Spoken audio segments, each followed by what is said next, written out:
What do you get when you combine simplified practice marketing, proven ROI strategy, and Van skate shoes? You get Mark Thackeray, of course. So lace up, grab your green smoothie, and get ready, because this is Dental Marketing Secrets. And this is Mark. Okay, all right, you guys, welcome back to another episode of the Dental Marketing Secrets podcast. I have Dr. Patel with me. I'm very excited to talk with her. We did a little pre-call, and we're just enumerating a bunch of different ways that we could take this call. And there were so many. I wrote down 3 that we're going to dive deeper on, and so we're going to jump right into those. But first, I wanted to have Dr. Patel tell us a little bit about your story. You know, how you got into dentistry, and just kind of paint the picture of where you were and how you got to where you are right now. Sure. Hello, everyone. Thanks for introducing me, Mark. Appreciate it. So I started my journey in dentistry after college. I had been visiting my dentist a lot in the past couple of years before then in college. And, I had taken a year off. I didn't know if I was going to pursue, I had always had a dream to go to medical school. I just wasn't sure after college if that was really what I wanted. And then, talking to my own dentist, and I'd been going for a couple of years now, finishing up my dental work. He was kind of asking me, well, why not think of dentistry? And, he would ask the questions of, well, do you like to do this? And do you like to do that? And the thing he asked was, the big thing he would ask is like, how are you with your hands? And I was like, I think I'm okay with my hands. I mean, I don't know if that's a question to ask a 18-year-old. No, I was at the time 21-year-old, but I was like, I think I could, do things fine, cut things fine. And he's like, well, are you artistic? And, I thought about it, and I was like, yeah, I like to color, and, I've always liked to freehand draw. And he's like, then dentistry is for you. So I researched it a little bit more, and, he was nice enough to let me shadow his office. And I was like, you know what, I think I can give this a try. And in the work-life balance thing really drew to me. So that's pretty much what my journey was. It came later. I didn't grow up wanting to be a dentist, that's for sure, but it definitely came later. And that's when I decided to take the entry course, which is the DATs at the time. I don't know if that's still it. And I got a pretty decent score and got into a state school, which was relatively more cost effective for me. And so I thought this was a no-brainer. I should do it. So that's where I decided to do it. I decided to. That's awesome. Yeah, it's awesome. I know it's always interesting to see what are those triggers along the way that really steer you this direction or that direction, and how influential one person can be. Exactly. Yeah, he definitely was. He definitely put a bug in my ear early on. And at first when he mentioned it, I was like, people's mouths all day? I don't know. I was very turned off. But the more and more I thought about it, I was like, well, if I was wanting to be a doctor of some sort, I don't think a mouth would be that terrible. And the more and more I kind of got to talk to him, and I would ask questions to his staff too. And, they would tell me some of the benefits of it and what they do. And I was like, I think I can, consider being part of the field. And then it definitely helped going off. I did have to go often. I'm not going to lie to you. I had a lot of dental issues in college, but I mean, I think the fact that he was so open to letting me see everything and so open about it really helped me make my decision as well. Yeah. That's always such a good idea, such a good recommendation to shadow someone in that position and get a feel for exactly what it is on a day-to-day basis, because it's just a glimpse in what you could be for you. And without that, it's hard to make a really, really educated decision. So that's really cool. So tell me too, now that you've been in the field for a while, what are the things that you enjoy most? What are those moments?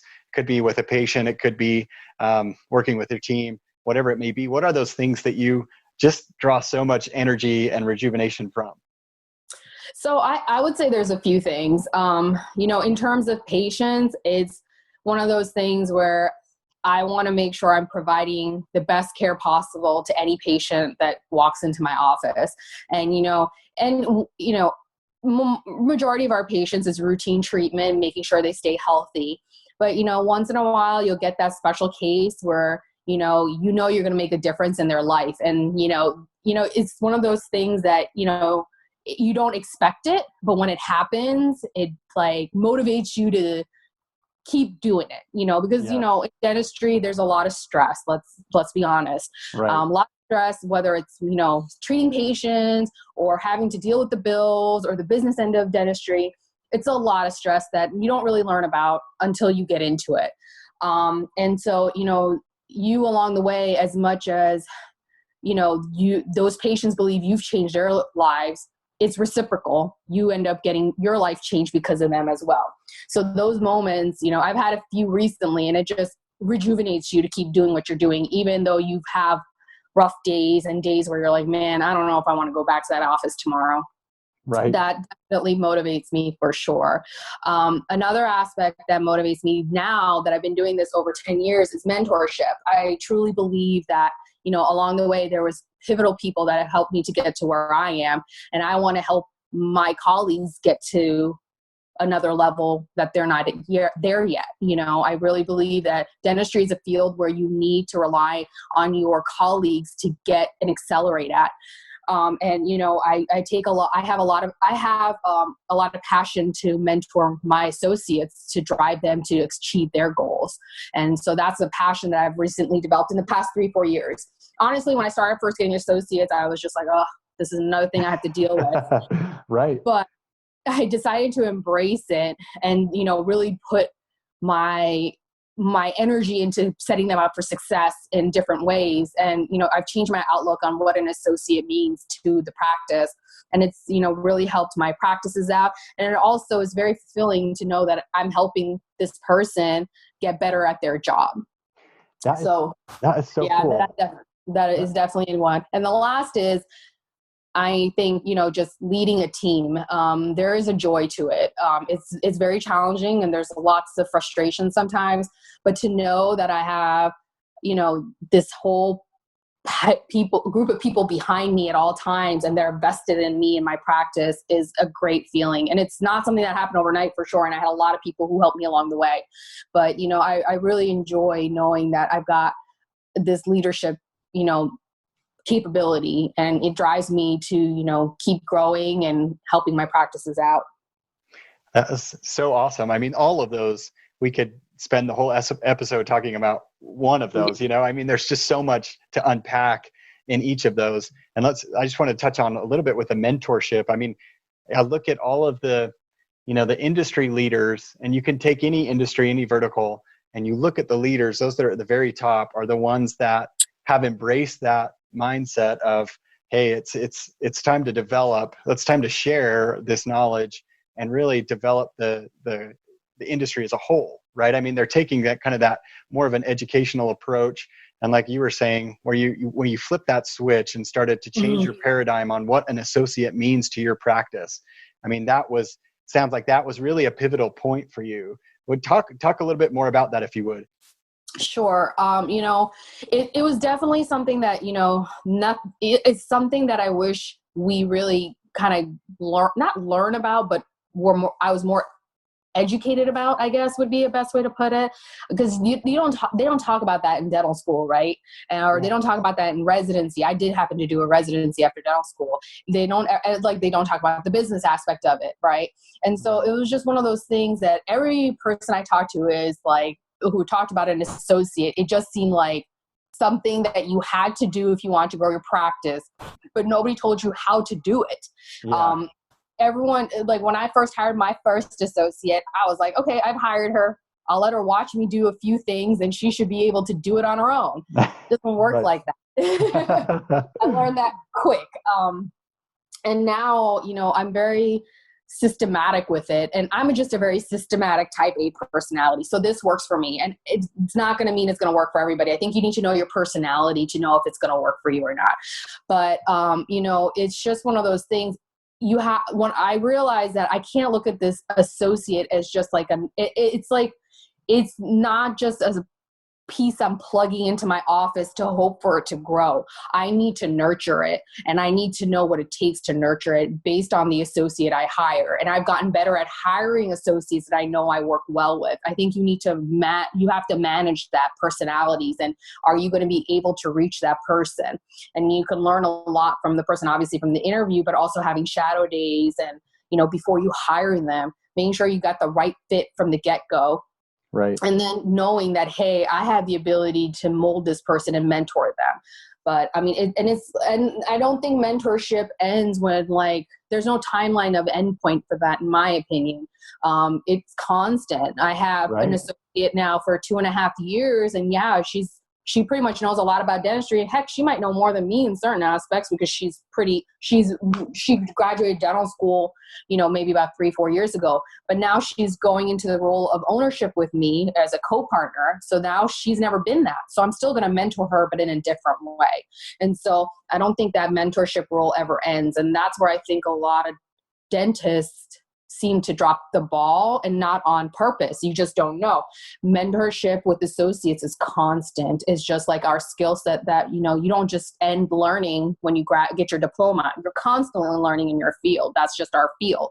Right. So I think that's what I really realized, like, this is like another job, just like being a business owner is a job, being a dentist, like actually seeing patients is a job. Like it's part of like the fold where, you have to take it as like a job, a responsibility. Yeah, you really do, and I see that a lot with in my own life. I'm looking at, we both have kids, we both understand sometimes when it can be really challenging to take the time to show your son, your daughter, who's 6 years old, how to properly clean a sink, right? I mean, it just takes so much time and so much repetition. You keep in the back of your head, there's always this nagging thought, like, just get out of my way. I'm just going to do it because I want it done. But the long-term benefits that come from taking that time are just immeasurable. I mean, it's just, you can't put a price on those. And so I think that's exactly kind of like what you're saying here. It's just, you have to look at it from that lens. And it really is this constant evolution, right? I mean, it's not just, okay, here's your 6-month training is up. You are good to go. Pat on the back. I'll talk to you when I talk to you, but exactly. I'll pass in always. And that's that's a very common mindset. Hey, you have a question, you just let me know. And it's like, how am I going to let you know when you're popping from room to room doing procedures? There's no way, right? It's like fly by night operation or something, or you're like, oh, do you need help? Okay, I'll be with you. And then you forget, it's just like, you have to be intentional about it and carve out time. But you're right. It's definitely easy to be like, well, I could just do this. And that's the thing. You probably could do it better than that associate at the time. But the goal is to get that person to the point where they do it just as good as you, if not better. Then I know I've done my job as a mentor. Right. And there's a really neat saying. I heard it was down in, I think, the Johannesburg, South African airport.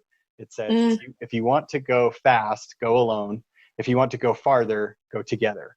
And that's really what we're talking about. And you touched on that in that last aspect that really drives you is leading that team, because that can propel you so much further than if you were just going to try and do it yourself, which unfortunately a lot of doctors like to do that way. They don't like to take on the added responsibility of educating and really doing that hand holding, quote unquote, and teaching them side by side, because it just means more work for them. But in order to really grow and to order to really serve more people, you have to be willing to be a leader.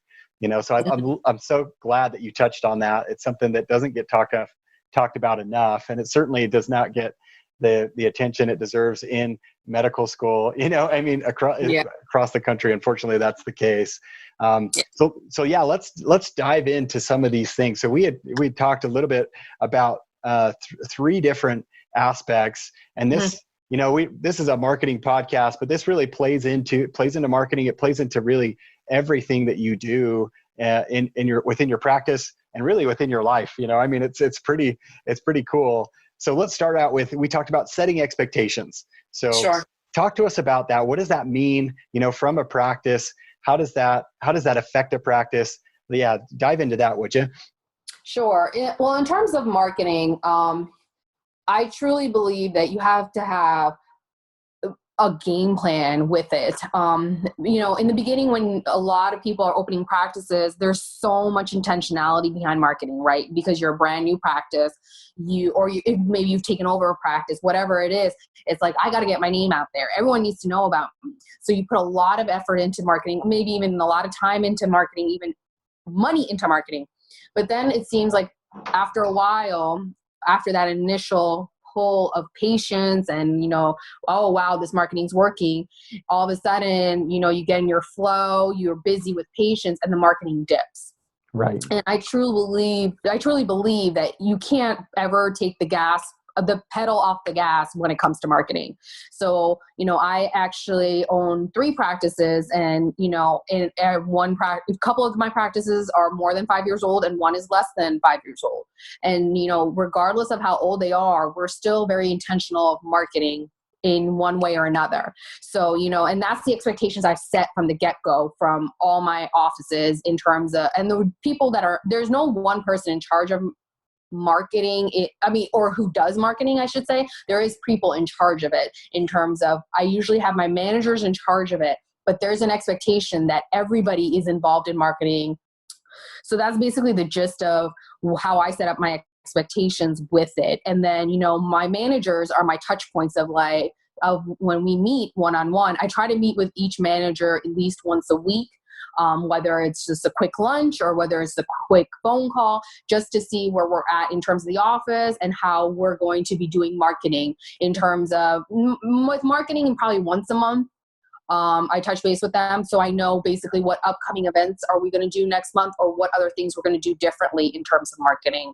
Whether it is if we're going to sponsor a school event, are we doing something at a daycare?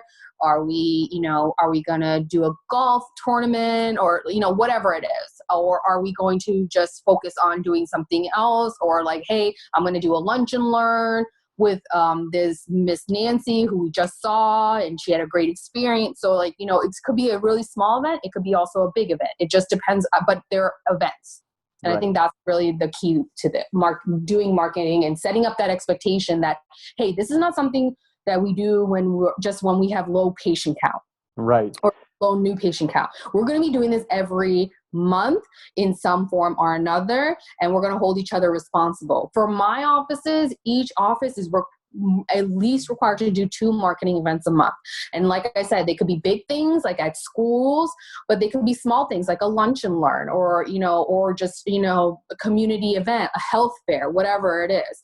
And right. Typically they're not very expensive. I think maybe once a year we might do an event that's over $500 in terms of sponsorship, but a lot of these events are very cost effective, and we typically just need to buy lunch for them, maybe a few marketing toothbrushes. It's not that expensive, and you have to think about the return you're going to get from 1 or 2 patients coming into the office because of that event. Exactly. And that's such a key point, right? It's just always remembering and understanding, and frankly, it's sad that there are practices out there that don't understand the lifetime value of a patient or even the annual value of a patient. And so when they get into marketing, they see, oh, I only got 1 or 2 patients from this. But what they don't realize is that patient is going to be worth, a couple of $1,000s in just a short span if they treat them right and nurture that relationship. So that's definitely a key to remember. And I love what you said, just expectations both internally of marketing, that we are a practice that gets out into the community on a consistent basis. And we're going to do what we can to show that we're involved. We're going to do what we can to position ourselves as a great option for you to come if you want to get taken care of, and I think you even look from a patient point of view and setting that expectation as soon as you meet with them so that they know what to expect as they come in the door, how they're going to be treated, how it's going to feel when you're chairside with them, how it's going to feel in the follow-up. I mean, once you set that expectation from their point of view, it makes it so much easier for them to feel comfortable, to know, to not feel stressed or not feel worried, and then to come with you if they have any questions as well, because you've set that expectation, you've delivered consistently, and now there's an element of trust there. For sure. And it's and a lot of people shy away from marketing with the team because they worry about the cost. And what I always think of it like, it might be a cost now, but long term, I believe they've done studies about this, and every study I've seen ranges from that each new patient short term will bring you about, like you said, of $2,000 to $5,000 worth of revenue. But over the course of a lifetime of a patient who's committed to your practice, a returning patient, most studies show that each patient will bring in $30,000 in a lifetime of that patient. And so if you think about that patient and they have a great experience at your office, at, Dr. Smith's office, like, you have to go to it. That is, the marketing is right there from that person who had that great experience. That's an internal marketing internal way to market. And that person's going to tell his wife, his kids, everybody, his friends, his next door neighbor. And so even if you get 10 people off of him, that's $300,000 right there. I know it adds up so fast, I mean, and you may have spent, even if you would have spent, would you spend $1,000 to acquire a person who's going to spend, or generate 300,000 over the next 10, 15 years? I mean, and honestly, most of those events, we don't even do high dollar events like that. I really believe that you don't have to spend a lot of money monetarily with marketing. I really believe it's more time. And then, like you touch upon the team, I don't think that excludes doctors. In the beginning, obviously it was my offices, so I would go to marketing events. I definitely have not been as good lately because of having children and multiple offices. But in the beginning, when I only had one practice, I would try to go to at least one marketing event a month, no matter what, regardless of what anything else was going on in my life. And it was amazing to see what a response you got from patients, because because of you being at the event. And when they called, they're like, I want to see Dr. Patel. Because they remember you from the event. And so my associates started seeing that, and then they started volunteering. And they're like, you know what? I want to go to the next marketing event, because they realize the value behind it. And so I don't think it's like, oh, it's just the manager's responsibility or it's the front's responsibility. Everybody, even having a DA there in scrubs, you're going to get more people coming up to you than just having somebody from the front go to a marketing event. Oh, 100%. 100% agree with that, because it really should be top down.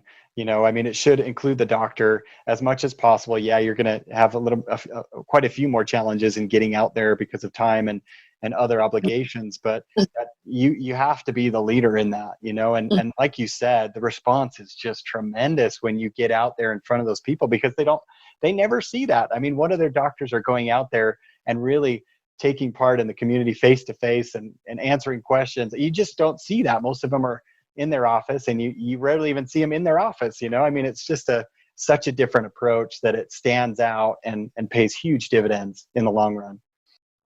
For sure. And, it's just one of those things that, again, like you said, top down. And, if everyone's on the same page with that expectation of marketing, it makes it seem effortless rather than like, oh, here we go. We have to do this because Dr. Patel says we have to do it. Right. Instead of emotions, there's more investment into it. Right. Oh, absolutely. Absolutely. Well, that's so key. That is so key. So, that kind of leads us actually into our next section. Let's talk about creating systems. So you set the expectation, right? I mean, that we're going to be a practice that gets our name out there. We're going to do that consistently. So how do we create and support that effort so that it happens, consistently every month? So what type of systems, and you mentioned too before, you're very systems oriented, Dr. Patel. So tell me about what that means and what you've done with that for your practice. So, in terms of marketing, what systems I would put into place is you got to look at your numbers for sure in terms of how many people are you seeing in a month. And to me, I look at the 3 months trend of how many new patients we're seeing and how many returning patients we're seeing. So, I definitely don't want to ever forget about my returning patients, because that is what's going to be the thing that really keeps your practice from growing long term. Those returning patients constantly coming back. The new patients are just an uptick because that's definitely going to help with that short term gaining of revenue. But that new patient will turn into a returning patient.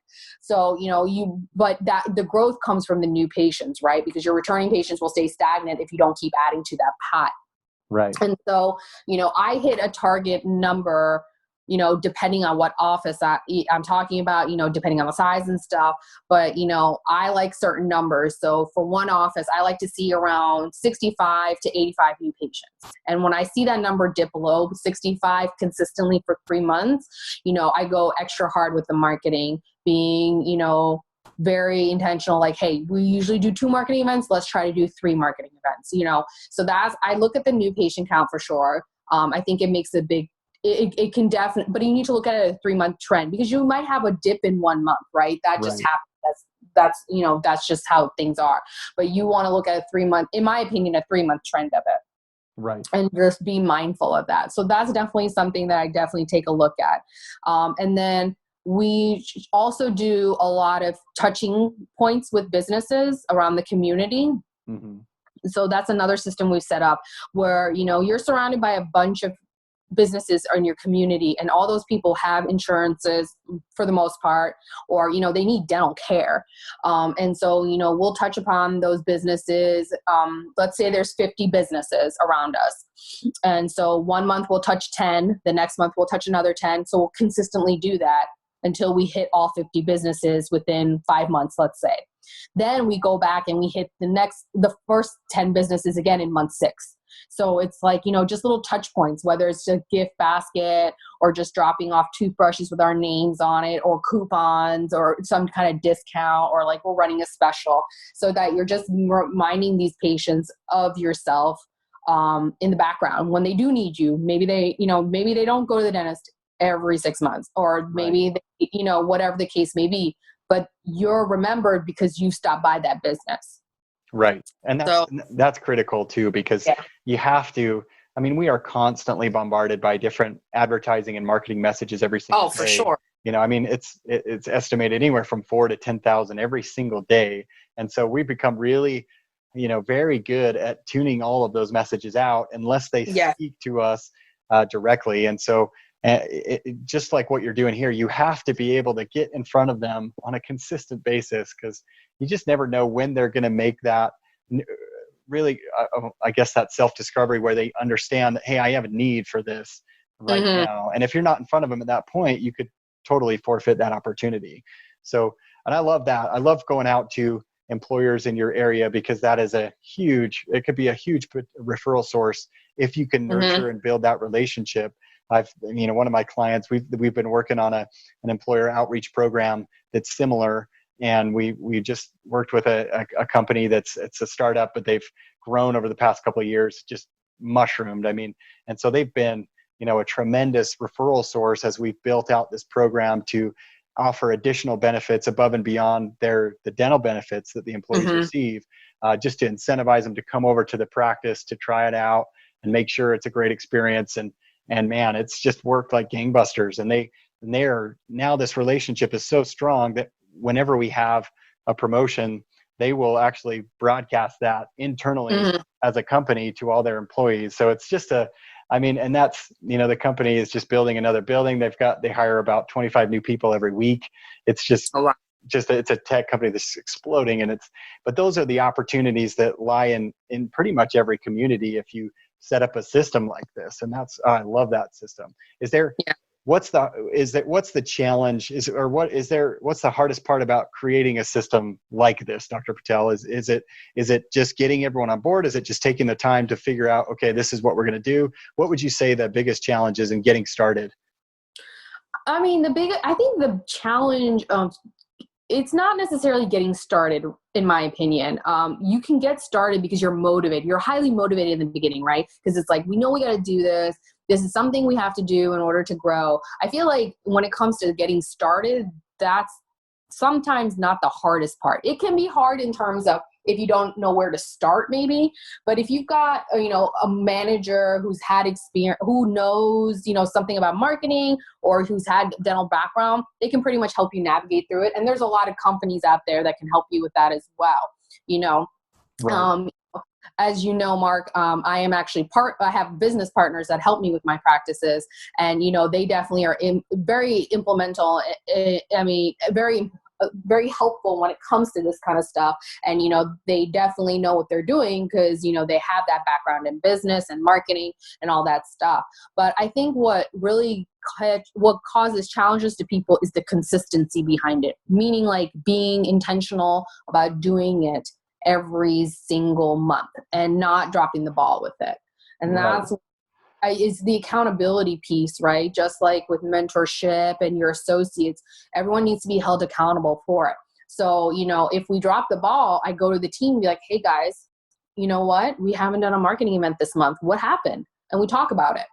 Well, Doc, we're real busy this month because it's the end of the year and we just couldn't do it, or that marketing event fell through. I'm like, okay. Well, what can we do differently? How are we going to do it differently next month so that we can get to those people? What do we have to do? I kind of make it like a team effort to be like, what can we do differently? And sometimes it's not the whole team. Sometimes it could just be with my managers or my front, but I try to include the team if I can so that they realize like, hey, we got to get back on the ball on this. And like, I make it like, not necessarily like, well, you dropped the ball. I kind of make it more like, as a team, we need to get better about this. This is an opportunity for us to do better next month. So how are we going to do that? Yes. So instead of doing like a reprimand thing, because I've realized reprimand doesn't work well. You don't get a good result. No, always a challenge, and it is. That's where really what we were talking about before, where you set those expectations, and if you're consistently holding them accountable, then a lot of times you just look at the numbers together and you're reviewing what everyone's responsibility was, and people will self-identify and say, you know what, I'm sorry, I dropped the ball. Mm-hmm. Do it, and they're the ones to admit it. You don't necessarily have to call them out and give them a pep talk or anything like that. They see that, and they see the impact it can have on the team. So yeah, that's so smart. Yeah. Okay, well, like I said, I try to do it. Doesn't always come off that way.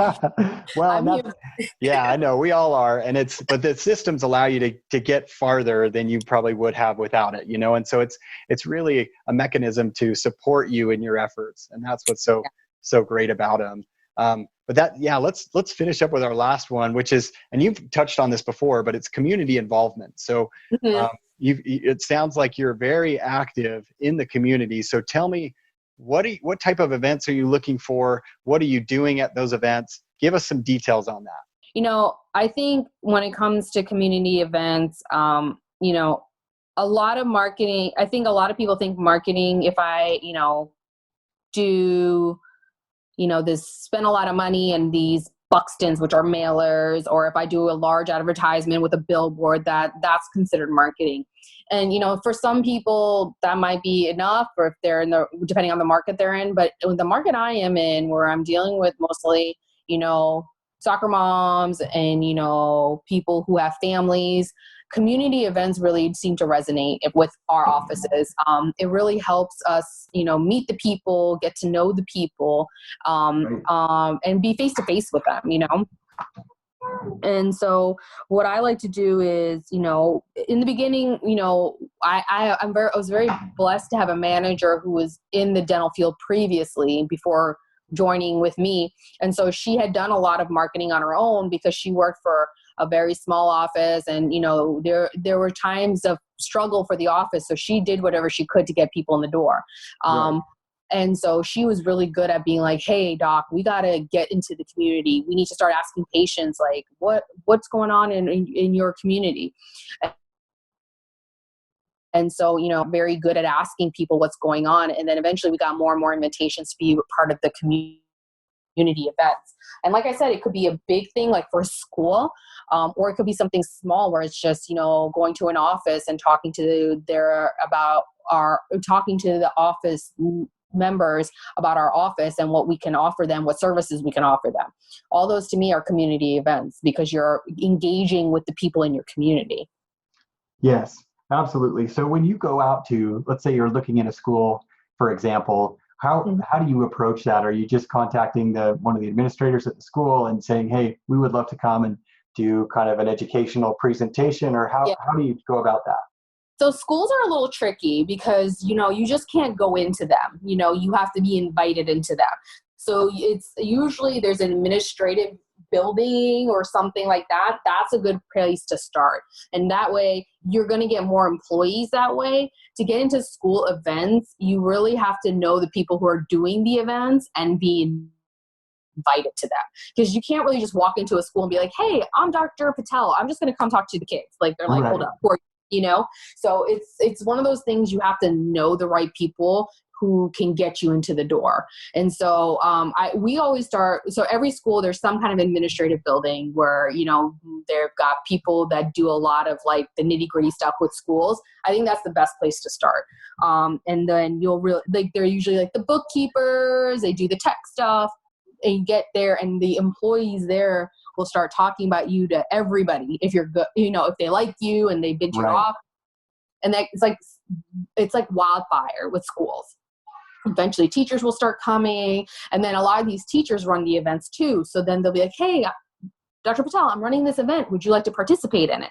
So it's very intentional, but unintentional, meaning like you just have to kind of like chip at it slowly. And then eventually you'll get the big bites and being invited to the events. Right. You kind of hit that tipping point where then it's, then you'll really pick up steam and acceleration, and people will be mentioning you in all different circles for those type of events. Correct. And, this is just one area of marketing we're talking about, right? There's so many more, like social media. I think we talked about that on our phone conversation. And, there's there is also marketing internally within the office too, where like you're asking patients for referrals by, saying like, hey, it was great meeting you, Mr. Smith. I can't wait to meet your wife. That's a way to market, right? Because you're asking him to bring his whole family. That's an easy way to market without you having to spend a dollar even. Exactly. So with the community, I found it easy to do it because we were able to really work at it and get in with the community, where it came to a point, like you said, a tipping point, where I have people coming to me rather than me having to try to find those events. Like, we just get calls like, hey, Dr. Patel, we're having a health fair. I know you participated in one a couple of years ago. Would you like to come back and, talk to us about your office, blah, blah, blah. Like, whatever it is. Like, if you get good enough with this and you start doing these events consistently and with, some intention, you won't even have to worry about finding the events. They'll come to you. Yeah, that's so nice too, because it can be a little time consuming. Some of the events are harder to find, if it's like an internal employer health fair, those can be tricky to contact the right people and make sure you're a fit and all that stuff. That just takes additional time and resources away from your primary responsibilities at the practice. So that, those can be harder to locate, but it's so nice when, you've kind of worked your way into that network, so to speak, and then people will just send you the dates and times and can you come? And it makes it so much easier. Yeah. And it's one of those things, like I said, that it's not going to happen overnight. It's one of those things that you have to work at and really just wait for it to happen. And it might not happen. It might happen. Like, you might get invited to one event one year and then the next year, 3 events, but it will happen if you consistently do it every year and you hit those markets every year. And sometimes you might miss an event because you just can't make it for whatever reason. And then there'll be people who'll be like, oh, we didn't see you at that event. Why didn't you come? So it's like, there's an expectation for you to go. So that's nice feeling too, because, it makes you part of the community and that people want to see you at these events. Exactly. And then you've really fully integrated at the community when you've reached that level where people are missing your presence, like you just detailed. And that's when you've done a tremendous job of integrating within the community. You're now seen as that essential piece, right? I mean, you're seen as that health provider for them and for people that they care and trust, because they want you to be there. They want to refer people to you because they know of the value that you've delivered for them personally. And that is that's the ideal position to be in, and it just from a marketing standpoint, I mean, it gives you so much more authority, and there's less price resistance when people are coming. They're much more likely to accept treatment. They're much more likely to refer. They're just better qualified patients, when they're coming, when they're seeing you at that level, and then they're coming for the first time. So that's just a tremendous place to be in. So Yeah. awesome. And Yeah, it's awesome, also John. when you're doing the same events over and over again, you're going to run into your own patients. And those patients are going to be like, oh, this is my friend. Friend, here, come talk to this dentist. You'll love her. Like, you don't even have to talk that much because you know people there, and they're going to be like, hey, you got to go see this dental practice. They're amazing, blah, blah, blah. And, it's one of those things where, like, you just being there, it'll just come to you because you know people that are there. No, so great, because not all of us are excellent at asking for referrals and asking people to come try us out, because naturally in our society today we're a little hesitant to be forward in that type of approach. So yeah, it's such a nice way. It's like you said, especially if you get patients there at those events, they're going to be the ones doing the marketing for you. Like you just said, they're going to be pointing to friends and say, hey, John, you got to check this. You got to check out Dr. Patel. This is unlike any other dental experience you've ever had. Just go and schedule an appointment. Trust me, you won't be disappointed. Yeah. And you're just sitting back there smiling the whole time. I mean, it's just so nice not to have to be out there, really presenting or pitching or selling or anything like that. It's just, that your patients will do that for you. Yeah. And honestly, like when I first started doing marketing events, it was one of those things where I really didn't want to, but I was encouraged to do it by my manager at the time. I only had one manager at the time, and she just put it to me plainly, like, Dr. Patel, you have to do this in order to set yourself apart from the rest of the dental office near you. I'm in, a suburb of Houston, Texas, in Spring, Texas. And, from my office, one of my offices, you probably see 7 dental practices. It's just the nature of how Houston is these days. It's a growing city.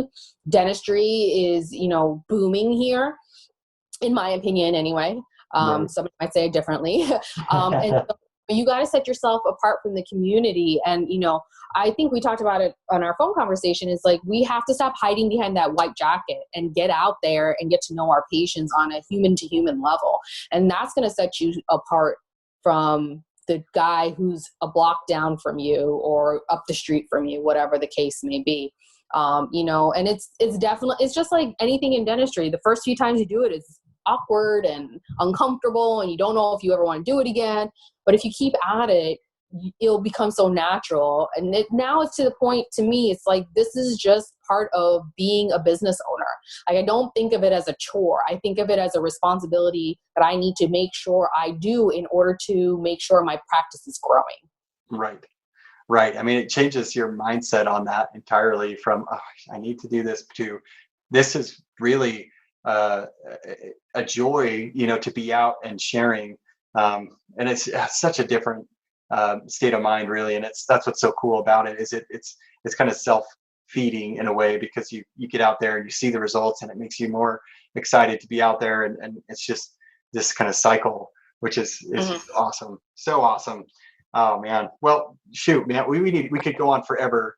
And I have so many notes that I have down here that we won't get a chance to get to, but I just want to thank you, Dr. Patel, for taking the time to jump on this, to share your experiences. The last question I'll end with is, if people want to get in touch with you to find out more, just to talk to you, what's the best way to get in touch with you? Sure. The best way to get in touch with me is my email. It's Komal, KOM as in Mary, AL 1280 @gmail.com. I'm more than happy to take any emails and answer any questions for anybody out there. Awesome. That is so generous. I'll put that are you okay if I put that in the show notes? Sure. Not a problem. Okay. And if it gets too much, just let me know. I'll take it down. That's awesome. I mean, it's one thing to talk about being a leader and being a mentor. It's another one to just put your personal information out there. So I appreciate you doing that. And I know there will be listeners that will probably take you up on that. So so cool to see you doing that. But thanks again, Dr. Patel. I know you're busy, and so really appreciate you coming on tonight. We'll have to do a follow-up one at some point. But again, appreciate your time and for all your insight. No, thank you. I appreciate this. It was fun. I'm glad to be a part of it. Okay. Sounds good. Well, we'll talk to you soon. Sounds good. Did you enjoy this episode of the Dental Marketing Secrets Podcast? Head on over to iTunes to subscribe, rate, and leave a review. And for more proven marketing strategies to grow your practice, visit practicerocket.net.